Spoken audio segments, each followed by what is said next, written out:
Sí, vamos a ver, ahí empezó.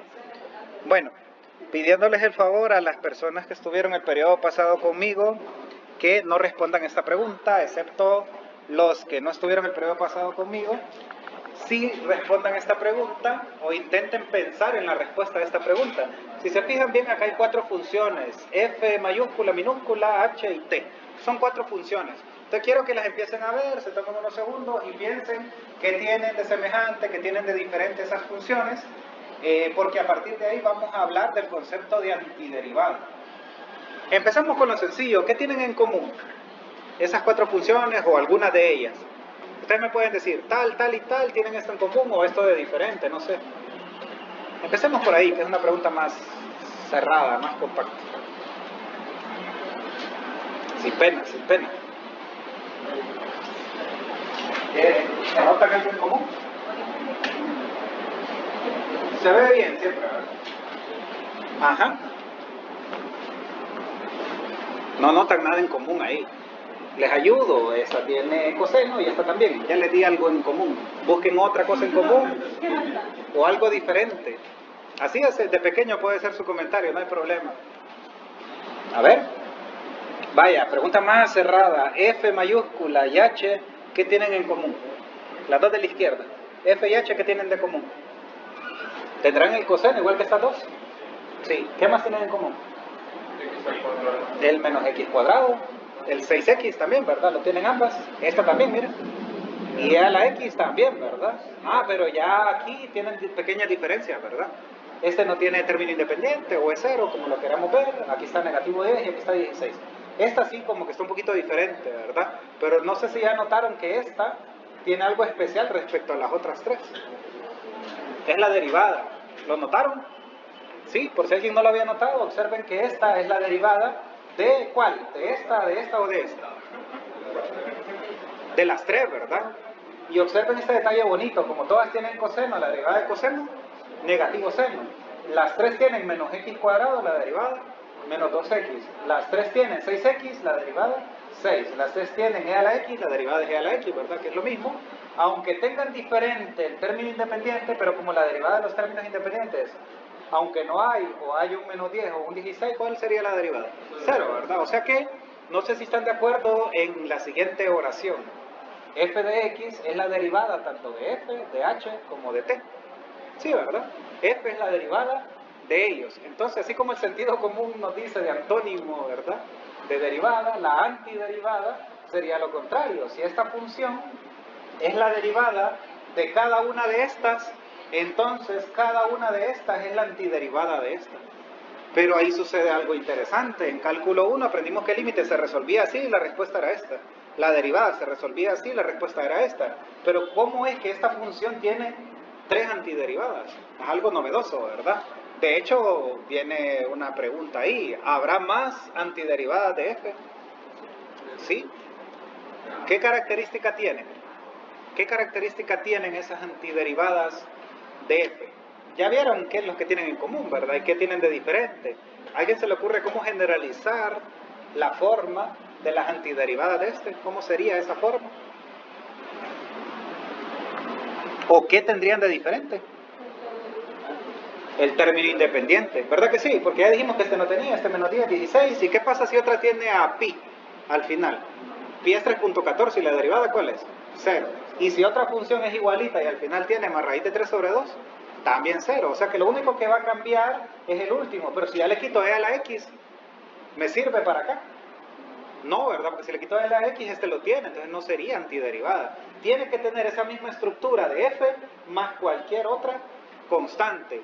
Entonces podemos decir algo que suena bien fuerte. Una función tiene infinitas antiderivadas. Y miren que venimos de cálculo 1, que la derivada es esta, que el límite es este, a veces de infinito, ¿verdad? Pero es una respuesta puntual, mientras que aquí tenemos infinitas antiderivadas. Pero, hay un pero mayúscula grande, y es que solo se diferencian en el término independiente. O sea que sí son infinitas, pero solo tienen esa pequeña diferencia, el término independiente. Entonces, si vamos resumiendo esta teoría, podemos decir entonces de que f tiene infinitas antiderivadas. Y aquí está el pero que les mencionaba, solo se diferencian en qué, jóvenes, en la constante, o sea que son la misma que f, pero le va cambiando la constante al final y todas serían antiderivadas. Entonces aquí salta una alarma. Si la derivada, el límite era único y las integrales son infinitas, eso complica el procedimiento. Eso como tal, no. Va a haber un procedimiento que puede ser difícil o fácil, no sé, ¿verdad? Pero hay un procedimiento, pero que sean infinitas no es el problema, porque el único problema o la única diferencia, ¿cuál es? La constante. Entonces, ¿qué vamos a hacer con esa constante? Es un pequeño detalle y eso no sería un problema, les cuento. Esa es la buena noticia. ¿Cómo encontrar esas antiderivadas? Es lo interesante, porque yo ahorita se las di, ¿verdad? Y pudimos ver, comparar, platicar un poco sobre el tema, pero más adelante nos va a tocar encontrarla. Y cómo encontrarla es el tema interesante. Bueno, lo cual podemos resumir que las infinitas antiderivadas de f se pueden representar así. ¿Quién era f? ¿Se acuerdan? Era una antiderivada que no tenía constante al final, ¿verdad? Pero miren que si le sumamos c, donde c representa cualquier número real, obviamente aquí no estamos en complejos, eso tiene un sentido en variable compleja, ustedes la llevan también, ¿verdad? Ya van a ver qué sentido tiene hablar de complejos en varios contextos, se puede hablar en integrales, en todo. Yo no entiendo Euler cómo era tan genial que se le ocurrió usar los números complejos en tantos ámbitos, ¿verdad? Pero bueno, me estoy saliendo del tema. El punto es que aquí la constante es real, ¿verdad? Porque hablar de la derivada de un complejo es otro tema que lamentablemente no entra en la clase. El punto es que esa constante al final es un número real, que la derivada de c. ¿Estamos?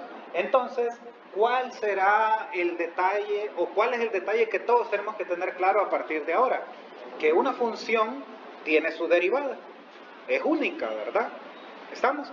Pero si hablamos al revés, ¿cuántas antiderivadas tiene? Tiene infinitas, pero solo se diferencian en la constante. ¿Estamos? Solo se diferencian en la constante. Eso debe de estar claro en esta primera etapa que vamos platicando. Bueno, entonces, en resumen, jóvenes, si f es la derivada de f mayúscula de manera recíproca, entonces todas las antiderivadas de f se representarán como f de x más c.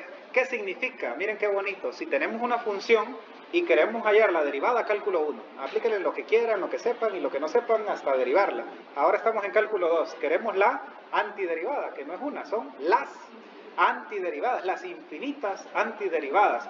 Entonces, ¿qué nos dice este pequeño párrafo que acabo de leer? Lo que nos dice es que si yo quiero las infinitas antiderivadas de f, tengo que encontrar una y ponerle más c. Y basta. ¿Cuál va a ser nuestro trabajo entonces? Encontrar esa una que poniéndole más c va a representar a todas. Lo dije de una manera muy simplista, pero aunque suene muy simplista, les cuento que eso es.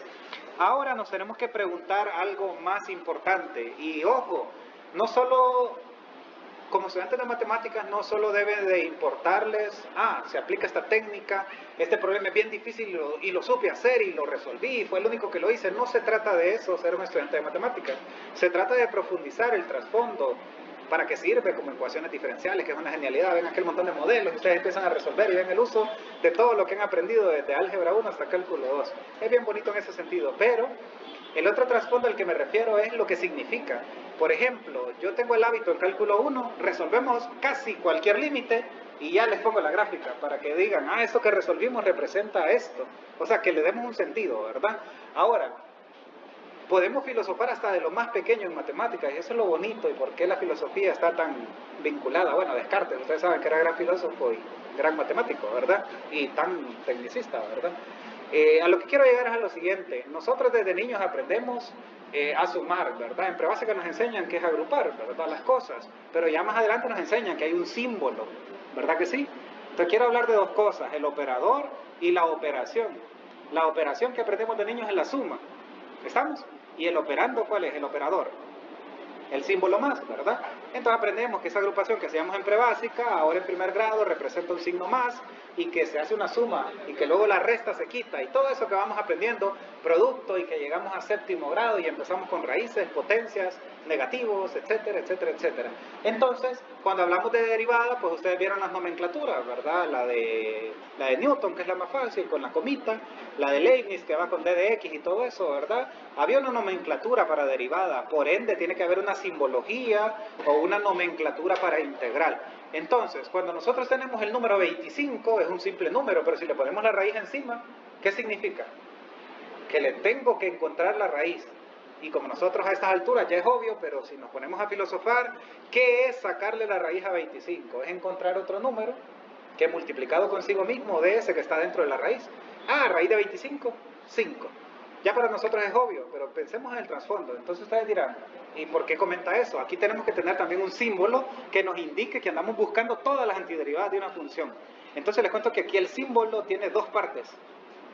Tiene dos partes, así como la raíz que tiene dos partes también, ¿verdad? Porque la raíz, si tiene un 4, la raíz indica que voy a buscar un número pequeño que multiplicado consigo mismo, si es raíz cuadrada, pero si es raíz cuarta ya no es 2, ¿verdad? Son 4 veces que se tienen que multiplicar. Entonces, ¿cuál es el símbolo acá o los símbolos que indican eso? Bueno, a nivel de simbología es esto, mira. Ok, me adelanté. Antes de la simbología, la terminología. Me adelanté, la simbología va después de esto. La terminología se le llama antiderivadas o, bueno, lo que encontramos es una antiderivada. Ahora, si hablamos de antidiferenciación o antiderivación, lo que estamos haciendo, como termina en una acción, es encontrar todas las antiderivadas, ¿verdad? Entonces, antiderivar o antiderivación es el proceso para encontrar todas las antiderivadas de una función, pero no son las palabras que se usan, les cuento. Antiderivación o antidiferenciación, bueno, como el diccionario, es el proceso mediante el cual encontramos todas las antiderivadas, pero de ahora en adelante lo vamos a llamar integración. Entonces, si a ustedes les preguntan hoy qué es una integral o qué es la integración, ¿cuál es la respuesta que tenemos que dar? Aunque no sepamos cómo se hace, pero ¿qué es una integral? Por ahí va, pero le falta. Correcto, es un proceso donde encontramos todas las antiderivadas de una función. Y si yo les pregunto, ¿qué es la raíz cuadrada de un número? Es el proceso mediante el cual encontramos un número excelente, que multiplicado consigo mismo me da el que está adentro de la raíz. Entonces, ¿qué es integrar? ¿Qué es integración? Es el proceso mediante el cual encontramos todas las antiderivadas. Después podemos ser mecánicos resolviendo los problemas más fáciles o más difíciles del mundo, pero tenemos que saber qué es una integral. Entonces, ¿qué es una integral? Es el proceso con el cual vamos a encontrar todas las antiderivadas de la función a la cual estamos calculando la integral o le estamos haciendo integración. ¿Estamos? Bueno, esa era la terminología y ahora vamos a la simbología. Entonces, simbólicamente, jóvenes, si yo tengo una función aquí en medio y le agrego este simbolito y le agrego el final d de x, este combo, porque son dos y los tienen que poner sí o sí los dos, si se les olvida y les quito puntos en el examen, tiene que ir este d de x al final y el integral al inicio, en medio que va la función. Entonces, cuando yo meto en medio la función entre el símbolo de integral y el d de x, lo que indica es que me están pidiendo que yo le encuentre todas las antiderivadas de esa función. ¿Estamos? ¿Y qué son las antiderivadas? Las funciones que derivadas dan este. ¿Estamos claros? ¿Vamos en sintonía? Entonces, encontrar todas las antiderivadas de f es encontrar la representación de todas las funciones que derivadas dan este. Entonces es un proceso recíproco, ¿verdad? Porque hablamos de derivada, antiderivada. Estamos, solo que no la llamamos antiderivación o antidiferenciación. Le vamos a llamar integral o integración, ¿verdad? Como quieran. Entonces, jóvenes, siguiendo la nomenclatura anterior, llamamos f mayúscula a una de las antiderivadas, ¿verdad que sí? Entonces, si yo pongo esta simbología, significa que voy a encontrar todas las antiderivadas de esta función, donde lo podemos representar como f de x más c, pero ¿qué debe de pasar con esta f? ¿Qué característica tiene que tener esta f mayúscula respecto a la minúscula? Una tiene que llevar más c para que represente las infinitas antiderivadas, pero repito mi pregunta, ¿qué vínculo tiene que haber entre esta y esta? Entre f mayúscula y f minúscula. Correcto, que derivando f mayúscula de f minúscula, como lo dijo su compañero, que esta es la derivada de este. ¿Se acuerdan ustedes en álgebra 1 o matemática general cuando les tocó resolver una ecuación lineal y les decíamos, se la puede comprobar? ¿Cómo puede comprobar usted una ecuación lineal? Sustituyendo el valor. Y ustedes dirán, aquí se puede también. Si estas son las antiderivadas de este, forzosamente derivando esto me tiene que dar esto. Si no, no sirve eso. Ahora, que sea fácil la derivada de esto para verificar que de esto es el problema. A veces sí es fácil, pero a veces es más difícil, más bien la derivada de este para llegar a este que la integral para llegar a las antiderivadas. Bueno, lamentablemente no siempre es un camino fácil, ¿verdad? Bueno, con esto creo que ya tenemos la idea teórica, la cual es importante mencionar, lo que decía su compañero ahorita, ¿verdad? F es la antiderivada de f, o f es la derivada de f, solo que aquí lo redacté en términos de antiderivada porque es el tema, ¿verdad? Bueno, con esto ya tenemos la idea teórica, es importante que lo manejen y para mí todo estudiante de matemáticas debe tener esa concepción clara, sobre todo nosotros que vamos a ser profesores y siempre tenemos un alumno bueno, chispa, que nos pregunta ¿y por qué esto? Entonces por eso es que llevamos análisis real, por eso es que llevamos estructuras algebraicas. ¿Será que vamos a dar clases de estructuras algebraicas en el colegio? Obviamente no. Tal vez lenguaje sí, porque a algunos nos toca dar lógica simbólica y por ahí aprovechamos a enseñar bastantito, ¿verdad? Pero ya estructura y análisis no nos sirve para dar clase a nivel de contenido, pero sí a nivel de desarrollo cognitivo, porque uno aprende y entiende propio y como que uno va a filosofar más las ideas de todo esto para poder dar una explicación más concreta. De nada sirve que yo aprenda, por ejemplo, hasta álgebra 2 y me vaya a dar clases, porque a veces surgen preguntas e ideas que uno les hace más mecánicas que lógicas. Por eso uno lleva cálculo y todo eso, que aunque no lo enseñe en el colegio, uno enseña un poquito, ¿verdad?, de cálculo en el colegio, las derivadas básicas, las integrales básicas y los límites básicos. Pero ya más allá para de contar, ¿verdad? Uno no enseña técnicas de integración, por ejemplo, eso no se enseña en el colegio. Se podría, pero eso ya depende del colegio, de la viabilidad, pero el punto es que uno aprende más porque debe de conocer un poco más arriba de las capas para poder dar unas respuestas más acertadas y sobre todo al nivel de los estudiantes. Bueno, ahora sí, viene la clase de mecánica, la parte práctica, que nos puede servir, pero yo siempre en medio voy a meter algunas partes de análisis. Por ejemplo, aquí tenemos la primera regla. La primera regla dice que la integral de d de x es igual a x más c. Pongámonos serios en qué dice ahí. ¿Se acuerdan que yo les di la simbología y les dije, jóvenes, hay dos elementos que tiene la simbología? El símbolo de integral y el d de x, pero miren que no hay nada en medio. O prácticamente, ¿qué está ahí en medio?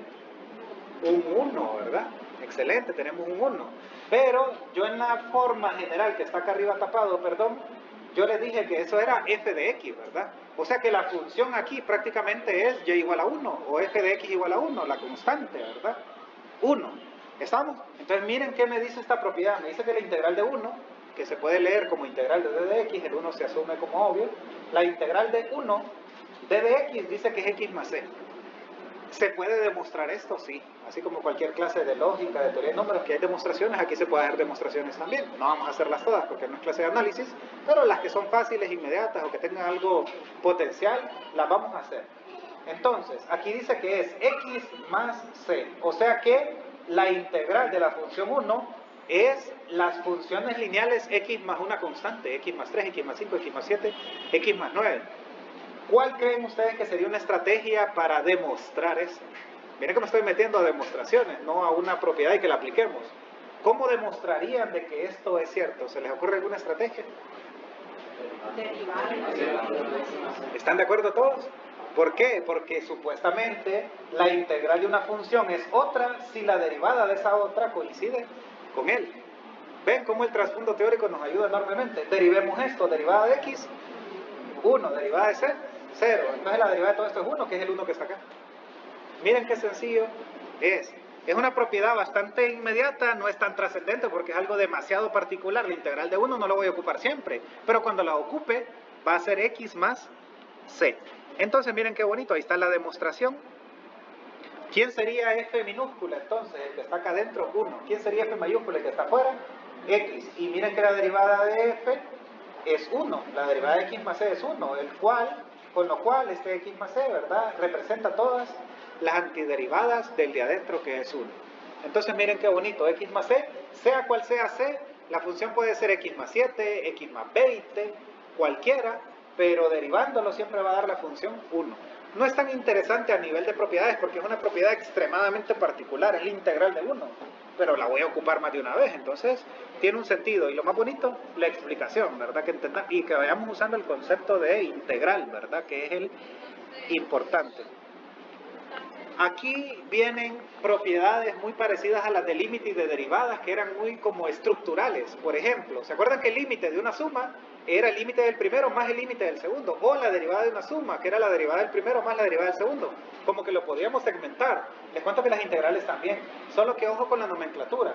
La integral aquí es de f más g. Los puse entre corchetes porque el d de x y el integrando son los elementos claves y en medio va la función.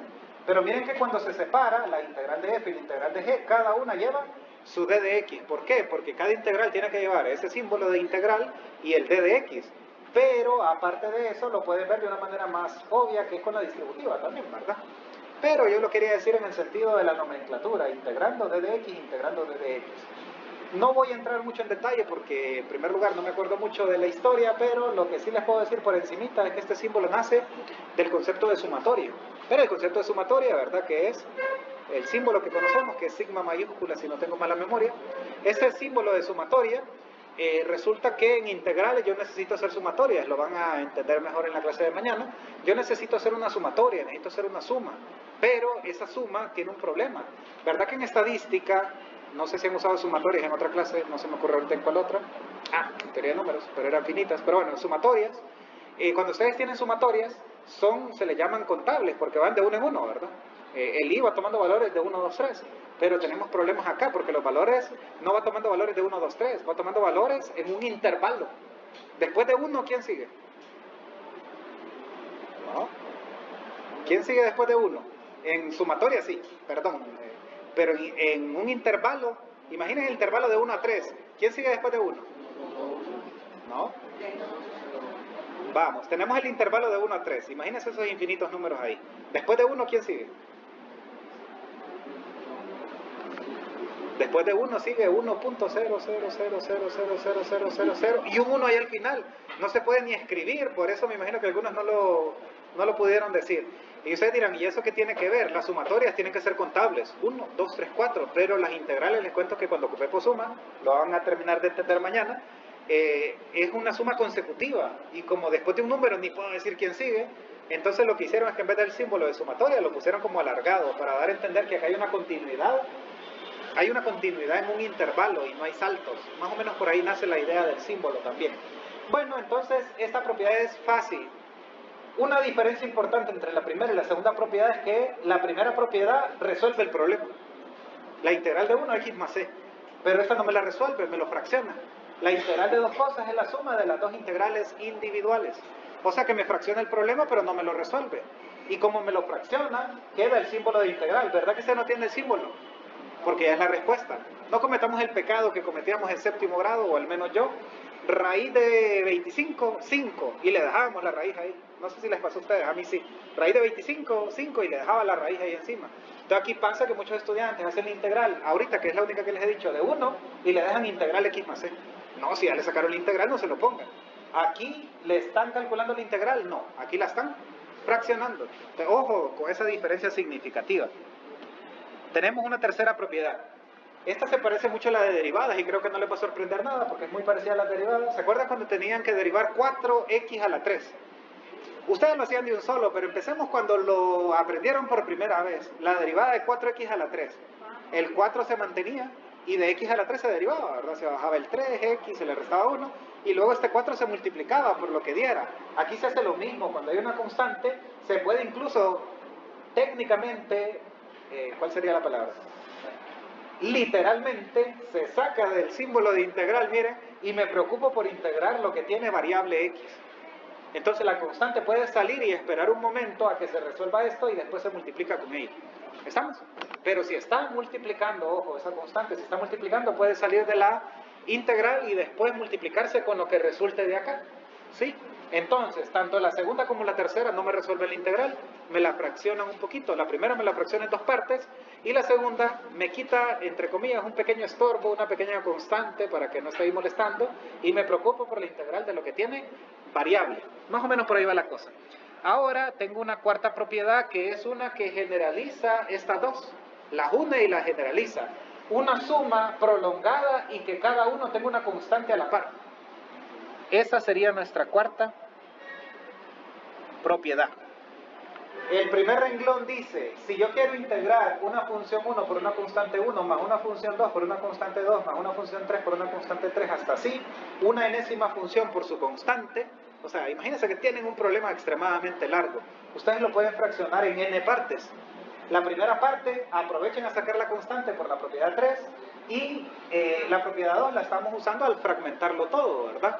Entonces, cada expresión la sacan y no olviden que cada una lleva d de x. Entonces miren qué bonito, la propiedad 4 es como una generalización de la 2 y de la 3. Podemos fraccionar separando y podemos sacar la constante incluso en cada uno de ellos si lo tienen. Así que esa propiedad 4 más o menos solamente generaliza la 2 y la 3. Así que la 2, la 3 y la 4 no me resuelven el problema, me lo fraccionan, más o menos me lo avanzan, por decirlo así, me hacen un pequeño paso o parte del procedimiento, para que no suene tampoco informal, porque no es informal, ¿verdad? Me hacen parte del proceso para resolverlo. ¿Pero qué característica tenía la 1? Me lo resuelve. La integral de 1 es x más c. Y ahora viene una propiedad interesantísima, ¿verdad? Muy bonita, que es la integral de x a la n. Cuando digo la integral de x a la n, me refiero a la integral de x a la 5, x a la 7, x a la 9.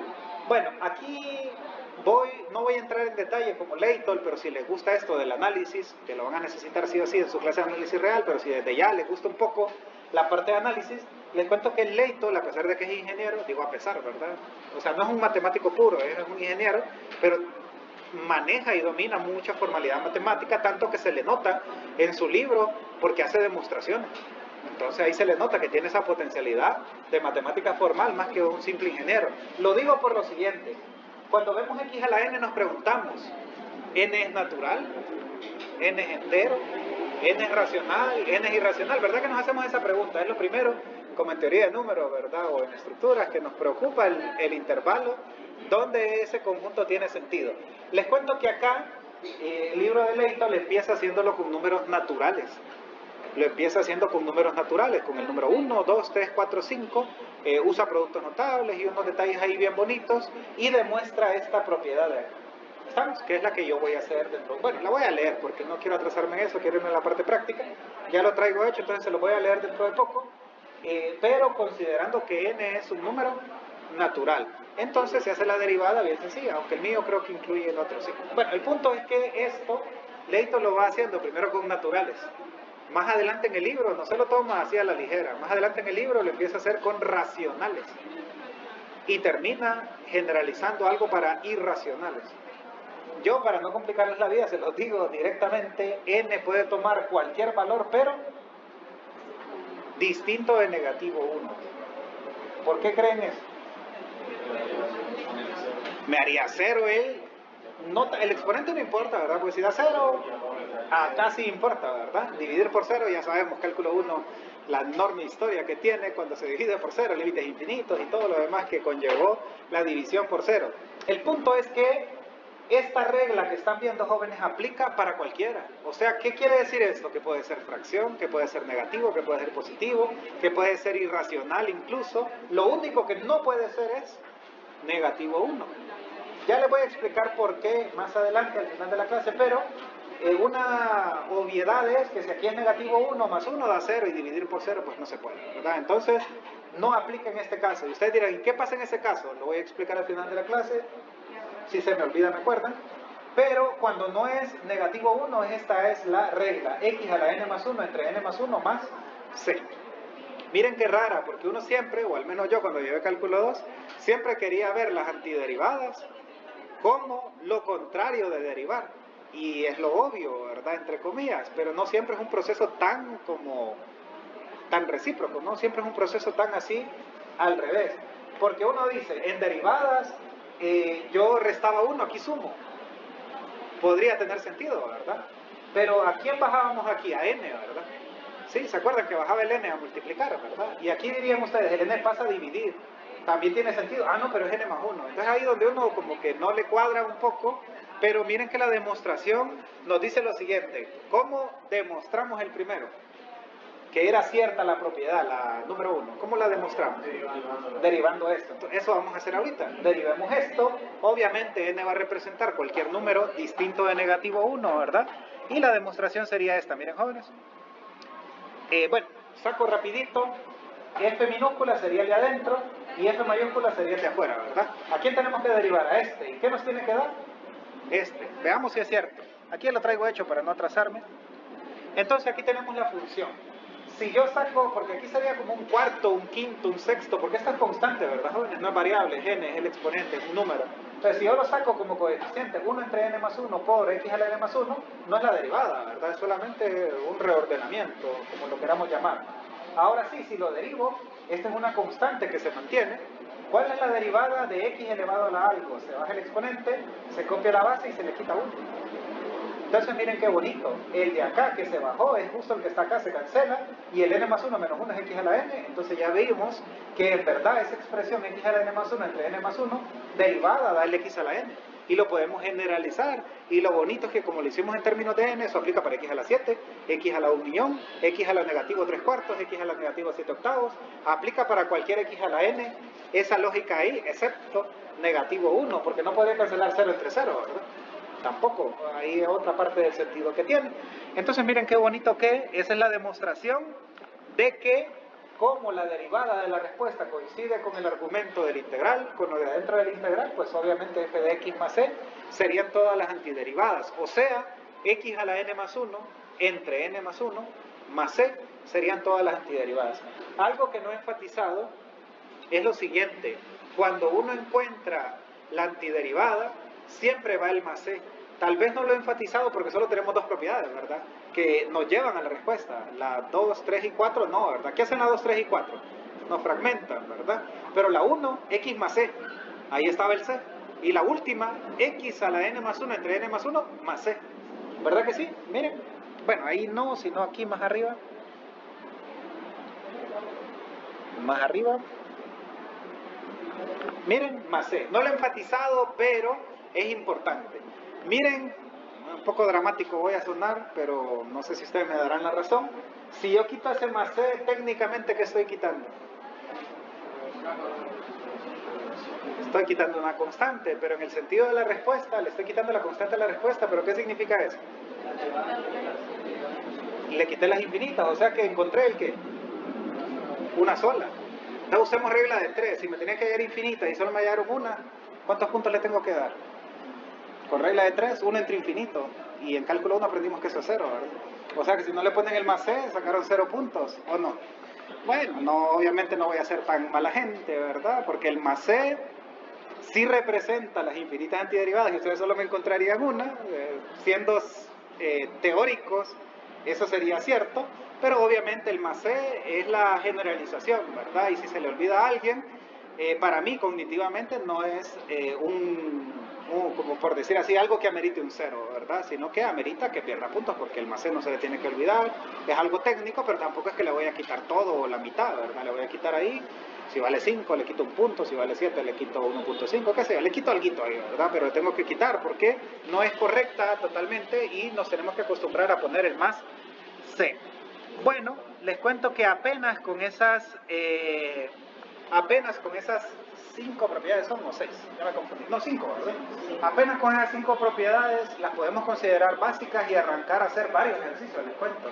Y ustedes dirán, pero van a ser mecánicos como el integral de 1 y la x a la n. No, les cuento que usando la 2, 3 y 4, junto con la 1 y la 5, porque la 1 y la 5 dan respuesta, la 2, 3 y 4 fraccionan, pero vamos a usar 2, 3 y 4 para fraccionar algunos problemas, y en esas fracciones les cuento que va a aparecer la 1 y la 5, mayormente la 5, ¿sí?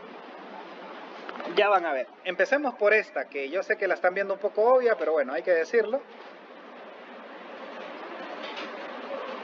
Aquí tenemos entonces uno de los primeros que quiero que hagamos, la integral de x a la 5 d de x. Y miren, aquí nomás tenemos la chepia, ¿verdad? Esto es lo integral que hay que usar, x superíndice 5 vale línea base de x. 5, ¿verdad? Entonces, si usamos con n igual a 5, nos quedaría, vamos a bajar aquí un poquito.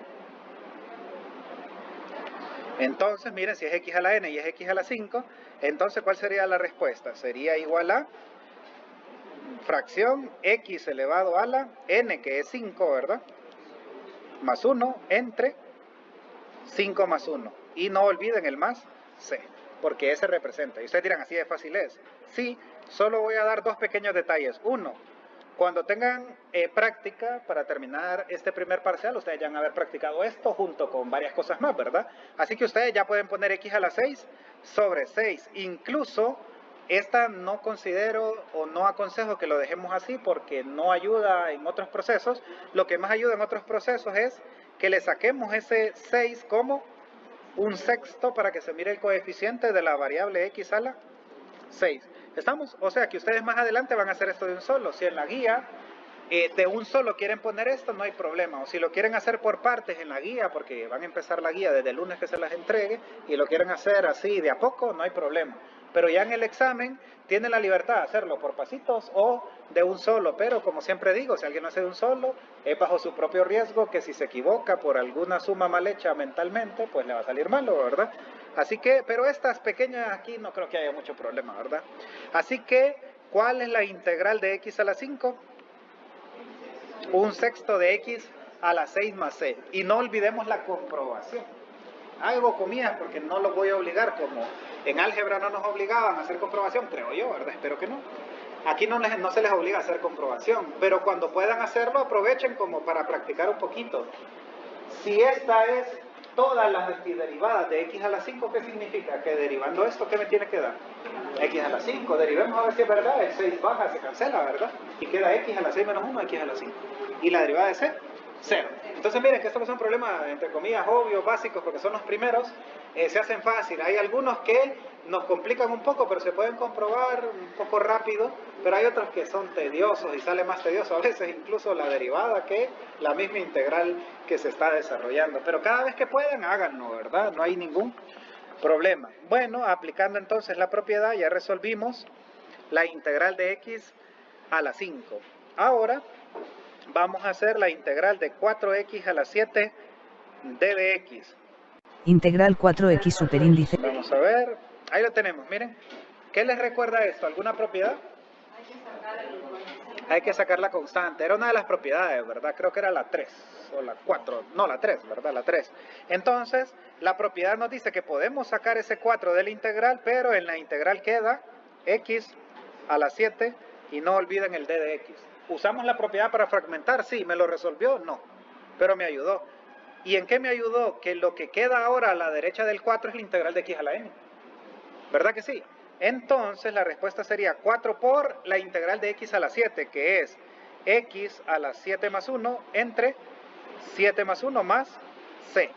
Y no cometan el error de que ya integraron y me siguen escribiendo esto acá.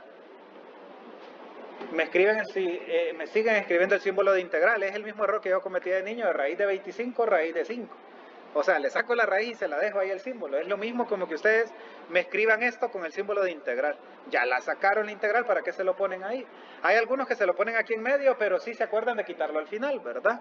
Yo les quito puntos por este paso, porque yo reviso procedimiento. La respuesta ya me la sé, ¿verdad? Desde que hago un examen yo ya me sé la respuesta.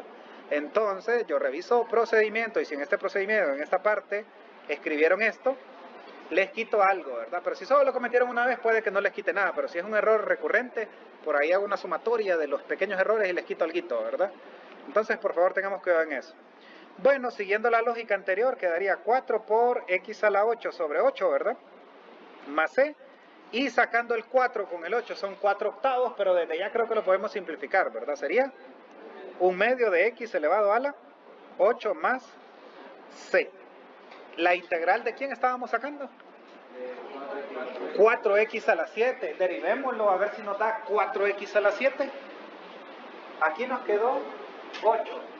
Bajémoslo, 8 por 1/2. 4x a la 7 porque se le resta 1. Entonces miren qué fácil. Sé que son los primeros y parecen regalados, pero esto se va conjugando con otras cosas y como todo en matemática, una bolita de nieve, ¿verdad? Que se va llenando de cosas, pero si entendemos las bases, jóvenes, vamos a ir a otras zonas más complejas. Siempre con paciencia y con cuidado, ¿verdad? Pero si entendemos esas bases, repito, podemos ir enriqueciendo a otros problemas más complejos. Si entendemos las bases, jóvenes, eso nos ayuda a poder hacer problemas más complejos, incluso problemas que nunca hemos visto o que nunca me han enseñado. Bueno, si observan, aquí tenemos un problema que tiene un polinomio de 4 términos. Integral paréntesis y si observan, izquierda. este polinomio de 4 términos vendría siendo como la propiedad 4. ¿Qué característica había en la propiedad 4?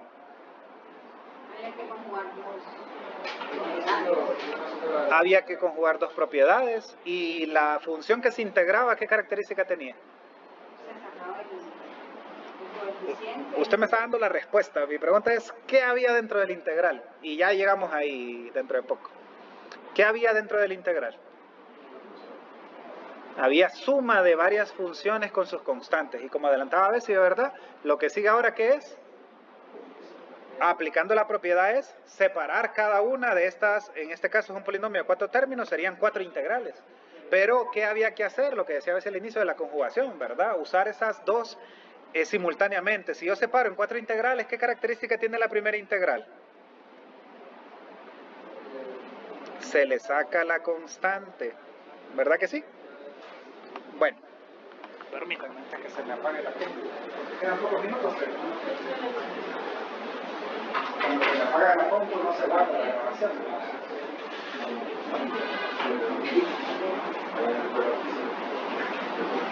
A ver, me va a poner.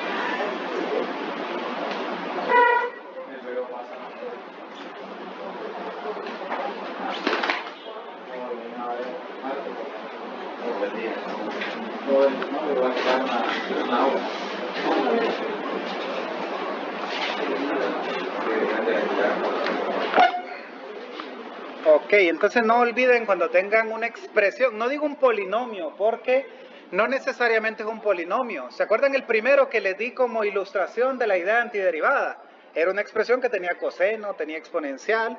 Entonces, una expresión que tiene tantos términos se divide en tantas derivadas, para no decir un polinomio. Una expresión. Y no olviden que a cada término de la expresión se le saca el coeficiente fuera de la integral, ¿verdad? X a la 7, y no olviden cerrar cada integral con d de x, porque eso es parte de la nomenclatura, ¿verdad? Es como que una raíz cuarta en el siguiente paso no le pongan el 4, ya le quitaron algo, ¿verdad? De la esencia de la raíz, aquí también. La siguiente se le saca el coeficiente, que sería negativo 4, ¿verdad, jóvenes? De la integral de x a la 3, y no olviden cerrarla con d de x cada una de ellas. La otra se saca el positivo 4 fuera de la integral y adentro solo queda x, d de x más, y miren que la otra tiene simplemente a 7. Entonces, si el 7 sale, ¿qué se queda dentro de la integral, jóvenes? El d de x con un 1 o el d de x así solo, ¿verdad? ¿Estamos? Entonces miren qué bonito, usando la propiedad 4 no resolví el problema, pero lo pude fragmentar. ¿Y qué es lo bonito? Tengo 4 integrales por delante, pero esta integral es x a la n, la regla 5. Esta es otra x a la n con un n diferente, claro, ¿verdad? Pero la regla 5. Este es x a la 1, que es x a la n también, la regla 5. ¿Y aquí qué tengo? La regla 1, x más c, excelente. ¿Vieron cómo vamos haciendo una estructura de lo que se está haciendo? Y bueno, lo que sigue ahora es un poco mecánico. La integral de x a la 7 es la que hicimos antes, ¿verdad? X a la 7 más 1 entre 7 más 1. Ustedes le pueden poner 8 de un solo. Yo voy en modo principiante todavía. Aquí tenemos x elevado a la 3 más 1, ¿verdad? Entre 3 más 1 más 4, si se sienten cómodos lo pueden hacer de un solo. Miren, acá hay un error frecuente que cometen los estudiantes y quizás no me crean ahorita. Cuando tienen la integral de x, no sé por qué les cambia el chip a muchos alumnos y recuerdan derivada y la derivada de x es 1 y me ponen 1. Sí, es un error bastante frecuente. Pero recuerden que esto es x a la 1. Entonces la integral de x a la 1 es x a la 1 más 1 entre 1 más 1. O sea, x a la 2 sobre 2. O sea, un medio de x cuadrado. Hay gente que mejor se lo aprende. La integral de x, un medio de x cuadrado. Ahí depende de cada quien como lo quiera ver, ¿verdad? Pero aquí sería x a la 1 más 1 entre 1 más 1 más 7. Y la integral de d de x más c, ¿verdad? Y acá hay algo técnico que no he dicho. La integral, jóvenes, lleva un más c, ¿verdad? El c que representa cualquier número real. O sea que este debería de llevar su c, este debería llevar su c, este debería llevar su c y este también. Pero si tengo varios c, representan, cualquiera de los 4 representa cualquier número. Y si yo digo voy a sumar este número con este, sumo 4 números que son cualquiera, me da un número cualquiera. Entonces basta con poner uno solo. Ahora, esta lógica no aplica en ecuaciones diferenciales. Miren, ¿qué es una ecuación diferencial? Por si alguien no sabía, una ecuación, vaya, ¿qué es una ecuación de grado 3? ¿Qué es una ecuación cúbica? ¿Cómo? Es una ecuación donde aparece un polinomio de grado 3, ya sea ordenado, desordenado, con productos notables, bueno, que se reduce, digámoslo, a un polinomio de grado 3 igual a 0. Se reduce a eso, ¿verdad? Porque a veces tiene distributivas en medio, pero digamos que es un polinomio cúbico igual a 0. Ahora piensen en eso, pero en vez de grado 3, grado 2, grado 1, piensen en tercera derivada, segunda derivada, primera derivada. O sea que tienen 3y triprima más 2y biprima menos 5y prima más 4y igual a 0. Entonces tienen una función donde las variables son las derivadas de una función. Entonces ustedes en el camino tienen que integrar esos pedacitos, pero la tercera la tienen que integrar 3 veces, ¿sí o no?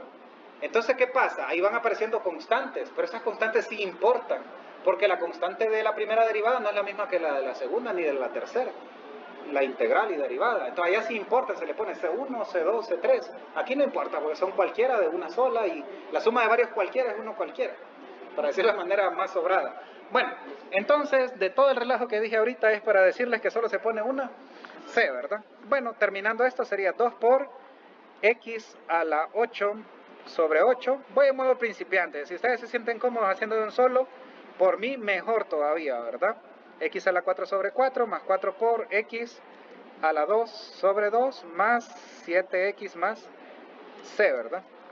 Y 2 octavos es lo mismo que un cuarto. Eso sí lo puedo hacer de un solo, ¿verdad? Y 4 entre 4. Puse 2, perdón. 4 con 4 se cancela y queda x a la 4. 4 medios que es 2, ¿verdad, jóvenes? De x cuadrado más 7x más c.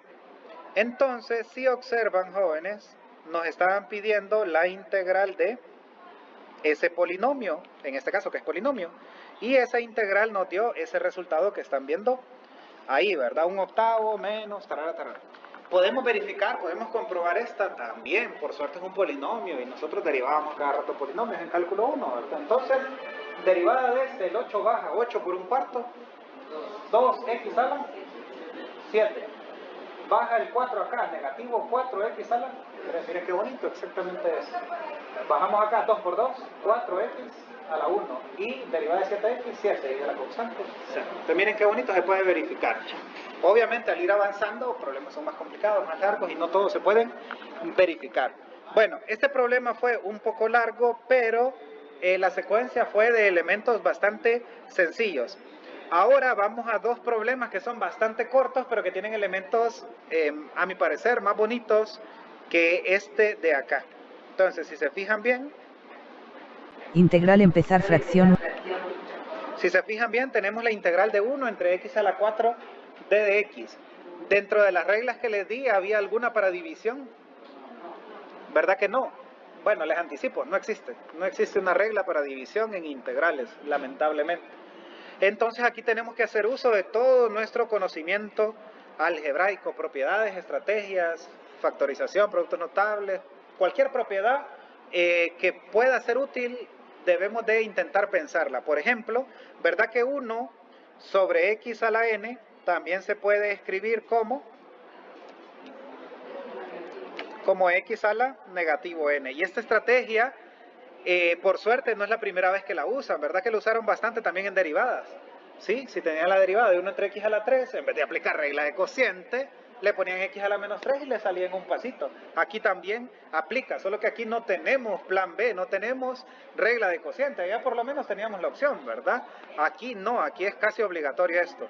Entonces no estoy integrando, solo estoy maquillando, por decirlo de una manera informal, a 1 sobre x a la 4 y lo maquillé como x a la negativo 4. Eso no es integrar, ¿verdad que esa es una propiedad algebraica? O sea que el de adentro le hicimos este cambio. Y ya me quedó la integral de x a la n. Sí, aunque n sea negativo no hay problema. Ya decía que el único problema era que n fuera negativo 1. Ese es el único que descarta. Si es negativo, eso no es ningún problema. Entonces se le aplica la regla y sería x a la n más 1 entre n más 1 más c. Eso significa que nos queda x a la negativo 3 entre negativo 3. Y aquí viene un detalle, yo creo que se lo dijeron en cálculo 1, me imagino, y si no se los repito, no se dejan respuesta con exponentes negativos. ¿Estamos? Y ustedes dirán, ¿y para qué lo hizo así entonces? Pues no tenía de otra. O sea, tuve que usar la estrategia de pasar a negativos los exponentes como camino, como estrategia, como procedimiento, porque no tenía de otra, la verdad, pero al final ya tengo que regresar, ¿verdad? Entonces, si se fijan bien, aquí tenemos negativo 1/3. Yo sé que ustedes lo pueden hacer de un solo, pero me voy a tomar un pasito más. Le puedo sacar el coeficiente, que sería negativo 1/3, ¿verdad? Pero, ¿cómo pasaría a exponente positivo? 1 entre x a la 3, ¿verdad? Y el 1 con 1 va a dar 1, y el x a la 3 con 3 va a dar 3x al cubo. Entonces, sería esta la respuesta. Miren, jóvenes. Ahora, la pregunta es, ¿se podrá verificar esta también? Claro que sí, pero no va a ser tan rápida o inmediata. No va a ser tan rápida o inmediata como todas las anteriores. Miren cuál es la respuesta. ¿La podemos derivar así como está? No, ¿verdad? Nos tocaría pasarla como estaba antes, más bien, derivarla como estaba antes, que es este de acá, miren. La respuesta en términos de integrales ahí es. Pero en términos como de comprobar, que no es obligatorio ni necesario en el examen, teniendo esto, ¿verdad? Que el negativo 3 baja, se cancela, y queda x a la negativo 3 menos 1, que sería x a la negativo 4, que después reescribimos como 1 sobre x a la 4. También se puede verificar, pero ya tiene un poquito de complicación más. ¿Están de acuerdo? Bueno, entonces, ven que, aunque no existe integral de división, pero por las características de la integral sí pudimos hacer ese jueguito de convertirlo, ¿verdad? Bueno, voy a terminar con este porque integral empezar raíz cúbica x superíndice una línea base. El tiempo que les prometí. Entonces miren que aquí tengo la raíz cúbica de x. Ya le agregué el 1, ¿verdad? Aunque no es necesario, pero se lo agregué ahí. Obviamente en el examen o en la guía podría estar así, de un solo, ¿verdad? Como raíz cúbica, ¿verdad? Pero si lo maquillamos, como lo están viendo ahí, permítanme, lo voy a poner acá y este es el que tengo que poner abajo, más bien, ¿verdad? Entonces la raíz cúbica de x es eso, ¿verdad? Y como nosotros conocemos esta propiedad, ¿verdad? Que la raíz enésima, porque esto está abajo, permítanme.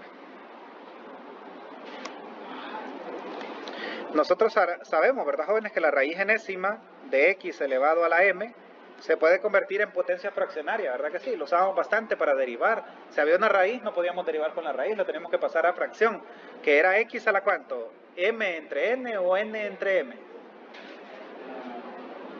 M entre n, excelente. El exponente entre el índice de la raíz, ¿verdad? Entonces, sabiendo eso, miren que no hemos hecho nada de integral, hemos ido con álgebra para convertir esto en x elevado a la 1/3. ¿Estamos? Pero eso, ¿qué ganancia nos da? Que ya está de la forma integral x a la n, que esa sí tiene propiedad, pero no existe la integral de una raíz, no existe la integral de una división, lamentablemente, pero podemos aplicar estas estrategias, que sería x elevado a la ¿cuánto? A la n, 1/3 más 1, entre n, que es 1/3, más 1 más c. 1/3 más 1, 4/3, ¿verdad? Entre 4/3. Si ustedes pues aplican su conocimiento de álgebra, saben que al x hay que ponerle un imaginario, hay que hacer orejita, pero yo creo que todos me van a entender que si le ponemos el 1 imaginario, el 3 acompañaría el de arriba, y el 1 por 4, 4, o sea que el 4 más bien el 4 se queda abajo y el 3 más bien sube. Se los puedo generalizar, aunque no lo crean, siempre que hay una fracción en el denominador, se puede poner como coeficiente, pero de forma recíproca. O sea que en vez de poner 4/3, ponemos 3/4 de x elevado a la 4/3 más c. Les cuento que aquí podemos hacer varios pasos más. Por ejemplo, esto es una fracción impropia, ¿verdad? La podemos pasar a propia o mixta como 1, 1/3 y después dejar el 1 como x a la 1 y el 1/3 como raíz cúbica. Hay varias formas. Por mí, lo único que no acepto son exponentes negativos. Ese paso sí es obligatorio para ustedes. Pero si alguien me deja la respuesta con exponente fraccionario, no hay problema. Fraccionario negativo, no. Habría que pasarlo a positivo abajo, y aunque lo dejen fraccionario no hay problema. Porque ahí mínimo hay 2 pasos más si quisiéramos. ¿Cuál? Pasarlo a raíz. Sería la raíz cúbica de x a la 4, que se puede simplificar a x, raíz cúbica de x, y por ahí hay 2 pasos más. Pero mínimo, si lo dejan hasta ahí, por mí, no hay ningún problema. Bueno, jóvenes, como ya vieron, la clase se desarrolla de esta forma. Yo voy desarrollando los ejercicios, luego solo le doy archivo, descargar PDF, lo subo a la plataforma, y esta grabación que acabo de